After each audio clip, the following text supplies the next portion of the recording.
free today. Thank you for honoring our invitation. My name is Zahara Toto, now to be Captain Zato. I'd also like to thank Madam S. Uganda Aviation Academy, a board of directors, abakozi bonna nga akulembedde chief executive officer ali wano nange ya Koren, era n'abasomesa bonna abakozi n'abasomi abali mu Uganda Aviation Academy. Olunaku luno lukulu nnyo kubanga mu nkulaakulana gye tulina ng'essomero eyigiriza abaana oba abasomi mu nkulaakulana y'okukola mu nnyonyi, okuvuga ennyonyi, okukola munda mu nnyonyi, era okukolera mu ebintu ebirala bye tuyigiriza mu ssomero nga AVSEC ne koosi endala ze tulina, era nga tulina enkolagana ne International Air Travel Agency eri mu Canada, ICAO nga tukolagana ne Civil Aviation Authority ya Uganda ne kampuni ez'enjawulo eziri mu ggwanga n'amawanga amalala. Enkolagana era enkula y'okutambuza abantu mu nnyonyi egenda ng'ekula mu Africa. Africa kaakati ye continent esinga okufuna enkulaakulana ku bintu by'enjawulo, era abantu bangi nnyo kati bafunye emirimu kubanga kampuni ez'enjawulo eziri mu Africa zigula ennyonyi buli nnaku, zeeyongera okukulaakulana, era ekyo kyetaagisa abantu abasomi abalina obukugu n'obumanyirivu ku by'ennyonyi. Lwatino kaakati Uganda Aviation Academy essomero ekulaakulana ennyo era yeekulembedde ku bintu bingi nnyo by'okusomesa abantu ku by'ennyonyi. Era njagala kutwala obudde buno okwebaza abasomi bonna n'abasomesa kubanga tufunye abaana bangi abasomi abavudde mu ssomero lino era abayise mu ssomero lino, abakola mu American Airlines, abamu bakola mu Emirates, abamu bakola mu Etihad, abamu bakola mu Capt, abamu bakola mu nnyonyi eziri mu East Africa nga Air Tanzania, Kenya Airways, Rwanda Air oba Air Rwanda ne kampuni yaffe gagadde Uganda Airlines. Bino bye tuyigiriza mu nnyonyi, waliwo abamu abakola munda, waliwo abamu abakola wabweru w'ennyonyi bye tuyita aviation security, flight operations, okuwandiika tiketi n'ebintu by'enjawulo bye bayita customer care. Bino byonna tubiyigiriza mu kampuni oba mu ssomero lino. Olwa ntino kaakati njagala kwebaza abasomi bonna kubanga okusoma ennyonyi era okuvuga oba enkolagana by'ennyonyi munda kiyigiriza abantu bangi nnyo kati okufuna enkolagana n'enkulaakulana mu mpisa, mu birowoozo n'enkola yennyini eriyo mu by'ennyonyi. Leero nina omukisa gw'amaanyi nnyo okulabira ddala nti nno ku bino byonna bye tukoze tusobodde okufuna omusomi waffe omu we tuwadde bye bayita scholarship, agenda akulaakulane yeeyongera okusoma mu ssomero yaffe nga bw'abadde asoma, era Zahara Toto yafunye scholarship mu Uganda Aviation Academy kweyongera okusoma mu ssomero ya Uganda Aviation Academy. Era njagala kubeebaza bonna ne Zahara Toto okubeera ambazadde waffe kaakati gw'ogenda okulembera byonna okulabira ddala nti n'okulaakulana ebirowoozo, okutunda essomero era n'okubira omulanga abantu baffe abasomi n'abaana bali mu masomero g'enjawulo abaagala okufuna professions mu by'ennyonyi. Era bamaama ne bamaama mwenna mwereze abaana bayige by'ennyonyi. Zahara Toto n'abalala bajja kukulembera bajumbire enkola ennuŋŋamu y'okulaakulana essomero lyaffe. Njagala kwebaza Zahara Toto, genda mu maaso okulembere enkola y'okusikiriza n'okulabira ddala nti tuleeta enkulaakulana ku ssomero lyaffe eriri mu ggwanga era yesinga mu East and Central Africa. Mwebalire ddala.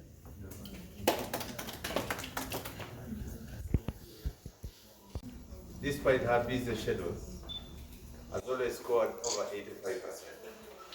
She has worked so hard, and it's against this background of academic performance that she has been awarded this scholarship. And these marks that have been given to her were marked in Canada by IATA. And it is an international body, the same training that Uganda and certificates or diplomas that Uganda Aviation Academy awards is what Etihad, British Airways, Lufthansa, and many other Emirates companies award. I want therefore to congratulate you and to say, best of luck in the aviation industry. Thank you, sir. You can make a step.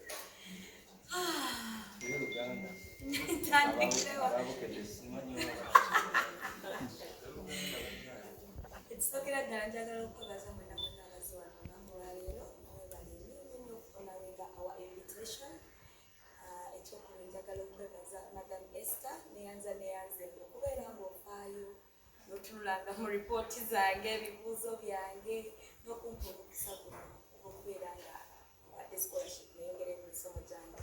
Captain neyanza. Thank you so much. I really appreciate that, it's a platform, the chance, the honor you've given me to represent the school, Uganda Aviation Academy. I'm so honored, I'm so thankful, I'm so grateful. I'll never let you down.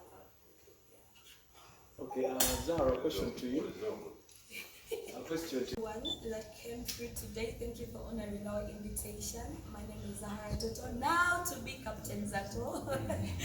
I'd also like to thank Madam Esther, our CEO, Uganda Aviation Academy, for always being there for me, putting a keen eye on every little thing I do, my results, my papers, my tastes, my life. She always calls me like on the weekends, where are you? You did not come to school last week, what happened? So thank you so much for being there. I really, really appreciate that. And also, Captain, sir, I would like to thank you for the opportunity, for the platform, for honoring me. So many people are out there, they want to be in my position, but you chose me. Thank you so much. I appreciate it. I'm indebted to you for the rest of my life. Ndi munamawulire ogenza ofunya njagala okumanya ng'omuntu ogenda binavigating okya byonna bibiri kubanga olina otuwa n'olugambo. Surprisingly, when I was starting out, I took everything step by step. Nasoka kuba teenager nenkola ku TV ezenjawulo, wuyo radio, ebitibwa byenina nzize mbifuna step by step. Whatever I have in my life, whatever job, whatever success I've succeeded, whatever I have, it has always been coming in step by step. Just like they say, atambula atuuka ewala. Akwata empola nga bwe bagamba akwata empola atuuka ewala. Nange bwentyo kimu nga bwe kizze mu bulamu bwange. So this is not going to be new to me. It is just any other step in my life. The way I've been achieving the other things is the way I've also achieved this one. And trust me, I always find the way. I always find a way to work it out. Yeah, it just so falls in place. I don't know, but it all falls in place. Yeah. Captain, nawe twali batonga twagala kusoma kuvuga nyo. Nenga batugamba okukola ku simu. Nti atusobola gy'okugamba kwisoma abali. Naye tulaba olugambo asoma bya kuvuga nyo. Naye abalugambo balaba ng'oba abantu abasaakasaaga ate ono DJ. Kati ennyonyi evugibwa Zahara Toto omulwadde zange otutte. Agenda okuvuga tangaaza emwamu. Mu bitongole by'ennyonyi bya njawulo tulina enkwatagana ebitambuza ennyonyi. Waliwo bavuga, waliwo abakanika, waliwo abakuuma ennyonyi, waliwo abaweereza abaweereza, waliwo abatambuza abantu, waliwo abawandiika tiketi, waliwo abali mu flight operations. Kwegamba ennyonyi erina ebitongole bya njawulo bingi n'egatta nga bwe tugamba nti nno agali awamu ge galuma ennyama. Mu nkola eyo Zahara Toto ajja kubanga akwata ku bintu ebirala nga flight operations, course gye bagenda mukukwasa n'ebirala byagenda ng'akulaakulana. Mu maaso eyo bwebanga asobodde, akyali muto, bwebanga asobodde nayita ku bintu ebirala ebisobola okusobozesa omuntu okulakulana, ojja kwesanga nti no Zahara Toto akutte mu nnyonyi era ajja kubanga kafulu.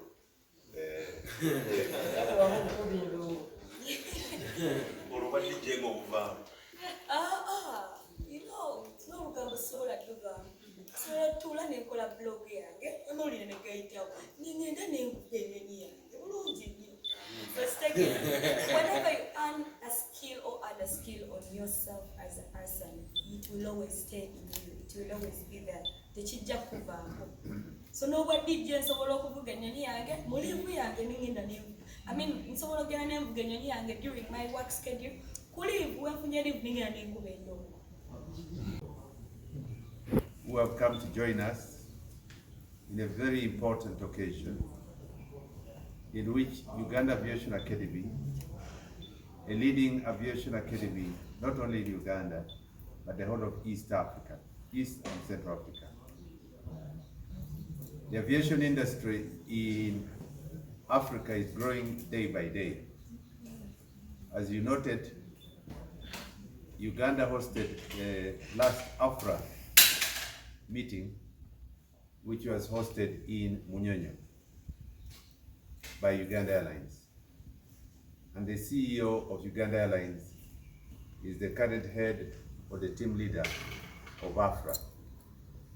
It's against this background that we in Uganda Aviation Academy are proud to say that aviation is now growing day by day.